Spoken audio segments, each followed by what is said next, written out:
with Tesla, your goal has been to make a better car. And you've done that with an electric vehicle that people covet, that has quite a cult following, that's upgradable. But you also want to achieve, and your turn of phrase is very nice, or try to achieve this platonic ideal of a car, right? To reach perfection. So what does the perfect car look like? Well, I mean, I do use that phrase with our engineering design team, that aspirationally we're in pursuit of the platonic ideal of the perfect car. Yeah. I mean, who knows what that looks like actually, but you want to try to make every element of the car as flawless as possible. And there will always be, some degree of imperfection, but try to minimize that and create a car that is just delightful in every way. And I think if you do that, then the rest kind of takes care of itself. That third failure in a row, did you think, I need to pack this in? Never. Why not? I don't ever give up. I mean, I'd have to be dead or completely incapacitated. 8 weeks later, Musk bet the company on another flight. We have liftoff.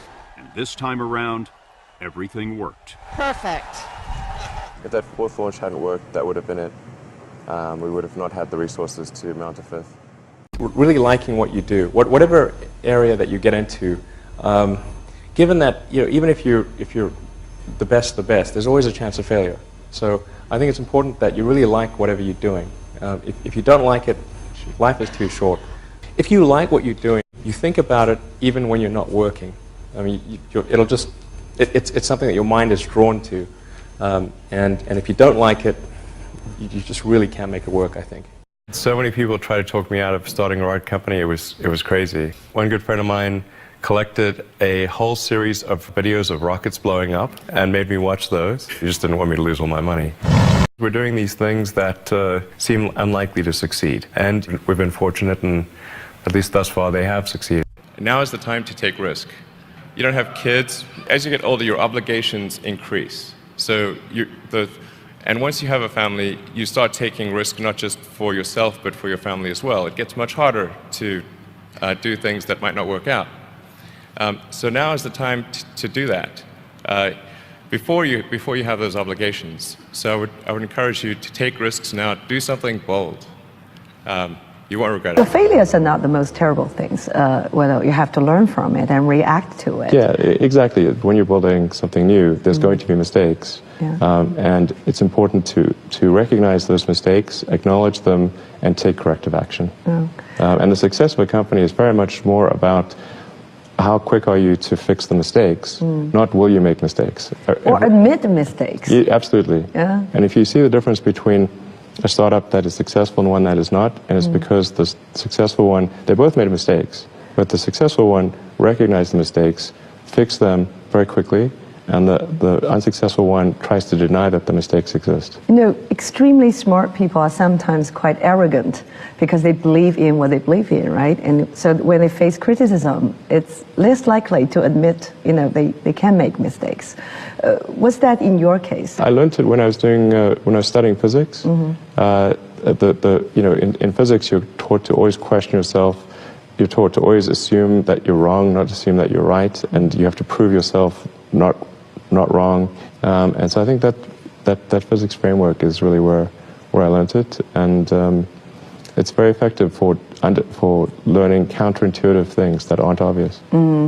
So you are very famous in saying that failure is actually an option, and if you're not failing, that means you're not innovative enough. Yeah, I mean, it's not like I like failure. I mean, who likes failure is terrible. But if you only do things that are certain to succeed, then you're only going to be doing very obvious things. When I interview someone to work at the companies, would be to ask them to tell me about the problems that they worked on and how they solved them. And if someone was really the person that solved it, they'll be able to answer multiple levels. They'll be able to go down to the brass tacks. And if they weren't, they'll get stuck. And then you can say, oh, this person was not really the person who solved it, because anyone who struggled hard with a problem never forgets. If you're creating a company or if you're joining a company, the most important thing is to attract great people. So either join a group that's amazing, that you really respect, or if if you're building a company, you've got to gather great people. I mean, all a company is a group of people that have gathered together to create a product or service. And so depending upon how talented and hardworking that group is, and the degree to which they are focused cohesively in a good direction, that will determine the success of the company. So do everything you can to gather great people if you're creating a company. You've got to make sure that whatever you're doing is a great product or service. It has to be really great. And I go back to what I was saying earlier, where if you're a new company, I mean, unless it's like some new industry or new market that, if it's an untapped market, or then you have more ability to, the standard is lower for your product or service. But if you're entering anything where there's an existing marketplace against large entrenched competitors, then your product or service needs to be much better than theirs. It can't be a little bit better, because then you put yourself in the shoes of the consumer, and they say, why would you buy it as a consumer? You're always going to buy the trusted brand unless there's a big difference. So a lot of times, entrepreneur will come up with something which is only slightly better. And it can't just be slightly better. It's got to be a lot better. You are unusually fearless and willing to go in the face of other people telling you something is crazy. And I know a lot of pretty crazy people. You still stand out. Where does that come from, or how do you think about making a decision when everyone tells you this is a crazy idea? Or where do you get the internal strength to do that? Well, first of all, I'd say I actually think I feel fear quite strongly. So it's not as though I just have the absence of fear. I feel it quite strongly. But there are just times when something is important enough, you believe in it enough, that you do it in spite of the fear. So speaking of important things, like, people shouldn't think people shouldn't think, well, I feel fear about this and therefore I shouldn't do it. It's normal to feel fear. Like, you'd have to do something mentally wrong if you didn't feel fear. So you just feel it and let the importance of it drive you to do it anyway. Yeah, actually, something that can be helpful is fatalism, to some degree. If you just accept the probabilities, then that diminishes fear. When starting SpaceX, I thought the odds of success were less than 10%, and I just accepted that actually probably I would just lose everything. But that maybe would make some progress if we could just move the ball forward. Even if we died, maybe some other company could pick up the baton and keep moving it forward, so that would still do some good. Same with Tesla. I thought the odds of a car company succeeding were extremely low. Depending upon how well you want to do, and particularly if you're starting a company, you need to work super hard. So what does super hard mean? Well, when my brother and I were starting our first company, instead of getting an apartment, we just rented a small office and we slept on the couch. And we showered at the YMCA, and we're so hard up we had one computer. So the website was up during the day, and I was coding at night, 7 days a week, all the time. And I sort of briefly had a girlfriend in that period, and in order to be with me, she had to sleep in the office. So work hard, like every waking hour. That's the thing I would say particularly if you're starting a company. And I mean, if you do simple math, say like, okay, if somebody else is working 50 hours and you're working 100, you'll get twice as much done in the course of a year as the other company. One does have to be focused on the short term and money coming in when creating a company, because otherwise the company will die. So I think that a lot of times people think like creating a company is going to be fun. I would say it's not. It's really not that fun. I mean, there are periods of fun, and there are periods of where it's just awful. And particularly if you're the CEO of the company, you actually have a distillation of all the worst problems in the company. There's no point in spending your time on things that are going right. So you only spend your time on things that are going wrong. And there are things that are going wrong that other people can't take care of. So you have like the worst. You have a filter for the crappiest problem in the company, the most pernicious and painful problem. So I wouldn't say I think you have to feel quite compelled to do it. and have a fairly high pain threshold. And there's a friend of mine who says like starting a company is like staring into the abyss and eating glass. And there's some truth to that. The staring into the abyss part is that you're going to be constantly facing the extermination of the company. Because most startups fail. It's like 90%, arguably 99% of startups fail. So that's the staring into the abyss part. You're constantly saying, okay, if I don't get this right, the company will die. It can be quite stressful. And then the eating glass part is you've got to do the problems. You've got to work on the problems that the company needs you to work on, not the problems you want to work on. And so that's you end up working on problems that you'd really wish you weren't working on. And so that's the eating glass part. And that goes on for a long time. So how do you keep your focus on the big picture when you're constantly faced with, we could be out of business in a month? Well, it's just a very small percentage of mental energy is on the big picture. Like you know where you're generally heading for, and the actual path is going to be some sort of zigzaggy thing in that direction. And try not to deviate too far from the path that you want to be on, but you're going to have to do that to some degree. But I don't want to diminish the. I mean, I think the profit motive is a good one if the rules of an industry are properly set up. So there's nothing fundamentally wrong with profit. In fact, profit just means that people are paying you more for whatever you're doing than you're spending to create it. That's a good thing. and if that's not the case, then you'll be out of business, and rightfully so. Because you're not adding enough value. Being innovative can be very exciting in life, but doing business sometimes requires, persistence, and sometimes could be very boring. Do you have the same fun from innovation as from business, running a business? Well, I mean, or would you rather to be just an innovator, engineer, instead of a business owner or runner? I mean, I'd love to just do innovation and just do engineering. But you raise a good point, because a lot of life in general, in any job, there's like you have to do your chores. Mm-hmm. Because nobody else can do that for you, right? Well, I think to be successful at almost anything, you have to do the tough stuff and as well as the enjoyable stuff. You have to do the boring stuff as well as the non-boring stuff. Mm-hmm. And if you don't do your chores, then bad things will happen. But if they don't do the things that they don't like to do, then the company will be in trouble. Yeah. Like you have to, you basically, like it's more fun to cook the meal than to clean the dishes. Mm-hmm. Okay, but you need to clean the dishes. You need to do both. Yes, you need to do both, exactly. First of all, I really need to give some thought to like, how can I provide advice that would be most helpful? And I'm not sure I've given enough thought to that to give you the best possible answer. But I think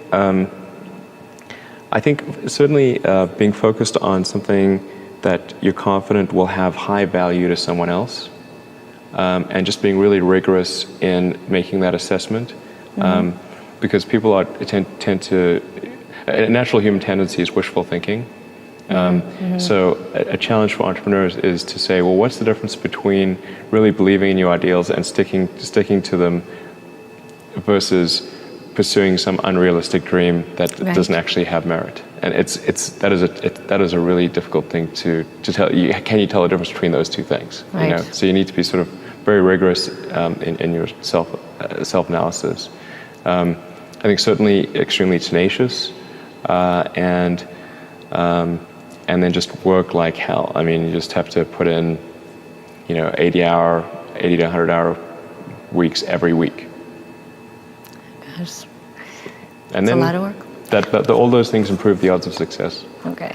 I mean, if other people are putting in 40-hour work weeks and you're putting in 100-hour work weeks, then even if you're doing the same thing, you know that in 1 year you will achieve what they achieve. You will achieve in 4 months what it takes them a year to achieve. I would definitely advise people who are starting a company to expect a long period of quite high difficulty. Yeah. But I mean, as long as people stay super focused on creating the absolute best product or service that really delights their end customer, if they stay focused on that, then if you get it such that your customers want you to succeed, then you probably will. All right. You have to focus on the customer and delivering for them. Yeah. Make sure if your customers love you, your odds of success are dramatically higher. Yeah. Question that has been discussed over the past couple of days: should we be considering one-way only trips to Mars? What's the best approach to colonize the planet? Is it? But what's your view? Is that socially acceptable? Do you think people will sign up to do it? I think there's plenty of people who will sign up for a one-way trip to Mars. But maybe if we could have a show of hands, who would consider such an option? I see some, not many, but perhaps enough for a couple of missions. So certainly be enough. I mean, I think it's sort of like, is it a one-way mission and then you die? Or is it one-way mission and you get resupplied? That's a big difference. Really good. Wait for the second option. Yeah, exactly. But I mean, I think it ends up being a moot point because you want to bring the spaceship back. Like, these spaceships are expensive, okay? They're hard to build. You can't just leave them there.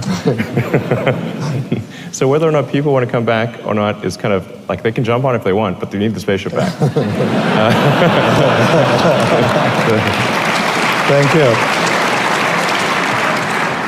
I mean, it's kind of weird. Like, there's like huge collection of spaceships on Mars over time. We're like, it's like, maybe we should send them back. I mean, of course we should send them back. CEO of SpaceX, and you've said that your ultimate goal is to get humankind to Mars. I've heard your response to the question, but these guys need to hear it. Why is Mars important? Why does Mars matter? Sure. Well, I think it's really a fundamental decision we need to make as a civilization. What kind of future do we want? Do we want a future where we are forever confined to one planet until some eventual extinction event, however far in the future that might occur? Or do we want to become a multi-planet species and then ultimately be out there among the stars and be among many planets, many star systems? And I think the latter is a far more exciting and inspiring future than the former. And Mars is the next natural step. In fact, it's the only planet we really have a shot at establishing a self-sustaining city on. And I think once we do establish such a city, there will be a strong forcing function for the improvement of spaceflight technology that will then enable us to establish colonies elsewhere in the solar system and ultimately extend beyond our solar system. And so there's the defensive reason of protecting the future of humanity, ensuring that the light of consciousness is not extinguished should some calamity befall Earth. But also, and that's the defensive reason. But personally, I find what gets me more excited is the fact that this would be an incredible adventure. I mean, it'd be like the greatest adventure ever. And it would be exciting and inspiring. And there need to be things that excite and inspire people. Yeah. You have to be, reasons why you get up in the morning. It can't just be solving problems. It's got to be, something great's going to happen in the future. Yeah, we talked about this at length yesterday. It's not an exit strategy or a backup plan for humankind when Earth fails. Right. It's also to inspire people on Earth, right, and to transcend and to go beyond our mental limits of what we think we can achieve. Right. I mean, you think of sort of how incredible the Apollo program was. And just, I mean, if you ask anyone and say, name some of humanity's greatest achievements of the 20th century, the Apollo program, landing on the moon, would in many, if not most places, be number one. 2001, with just talking to a friend of mine, and he asked me what I was going to do after PayPal, and I thought, well, I was wondering, like, I'd like to get involved in space, but I just didn't think there was anything I could do as an individual. But I was curious as to when NASA would be sending a team to Mars, because that was always going to be the thing to do after the moon. I figured that there'd be some plan, and I'd just go to the website and I could read the schedule. Then Mars occurs. Like, it's like, okay, 2017, good, okay. But actually, there wasn't anything on the website, and or at least I thought, like, can I not find it? Like, what's going on here? And is it secret? I don't know. But it turned out that NASA had done a study on what it would cost to do a manned Mars mission, and this was under Bush the First. And in his first, he asked for a 90-day study shortly after taking office, and NASA came back with a $500 billion price tag. And he said, okay, maybe not. Billion with a B. That's when $500 billion was serious money for the government. So then that got totally shelved, and it was like you were not allowed to talk about any kind of crewed mission to Mars at NASA. Anyway, but I thought, well, if I can do something that would galvanize public interest, and then that public interest would translate to additional appropriations for NASA and increase their budget, then maybe they could do it. So actually, what I sort of thinking I would do is send a small greenhouse to the surface of Mars with seeds in dehydrated gel, and then upon landing, hydrate the gel and grow the plants. And the public tends to respond to precedents and superlatives. So this would be the furthest that life's ever traveled, the first life on Mars. I tried to figure out how to do this with the proceeds that I had from PayPal. And I was able to figure out how to get the cost of the spacecraft down and the communications and the little greenhouse and everything. But the one thing I couldn't compress was the cost to launch, because there are only a few options. And the US options were way too expensive. And so I ended up going to Russia 3 times to try to buy the biggest ICBM in the Russian nuclear fleet. That's where I'd start. Yeah. Yeah. Go big or go home. Right? Yeah. I mean, okay. You know, there was some strange trips, that's for sure. But you know, it's like virtually, like you can buy any. It's a very capitalist society in some ways. So I actually did negotiate a deal to buy 2 of the ICBMs minus the nukes. But I came to the conclusion after that 3rd trip that it wouldn't really matter. Like I actually came to the conclusion that my initial premise was wrong, because I actually think there's a tremendous amount of will in the American population, particularly to explore. The United States, you know, maybe more than any other country, is a distillation of the human spirit of exploration. And it's really fundamental to psyche. So if people think there's a way, I think it would actually get a lot of support. But it can't be just banging your head against the wall. I've got to believe that this can be done without breaking the federal budget. So that's when I said, okay, well, is there some way to affect the cost of space transport? And so I got together with a group of people over a series of Saturdays just to try to understand, is there something fundamentally super expensive about rockets, or can the cost be substantially improved? We had a bunch of those kind of brainstorming sessions, and I couldn't see any fundamental obstacle to improving the cost of rockets. So that's when I started SpaceX. It's like, I'll just build them myself. Yeah. And then. But like I said, at that point, I would say the probability of success was definitely less than 50%. I thought it would most likely not succeed. But it was worth a try.